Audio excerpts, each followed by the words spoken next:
introduce to you? My name is R.R. Meneses. I'm from Makati. Actually, this is my first time to play in this league and just want to thank the sponsors, the organizer ng league na to.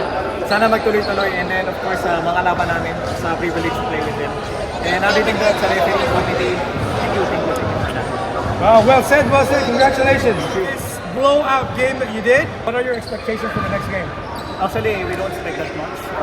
First things first, just one game at a time. And then of course, teamwork lang. And this is my first time to play with my team, so we're trying to do some adjustments.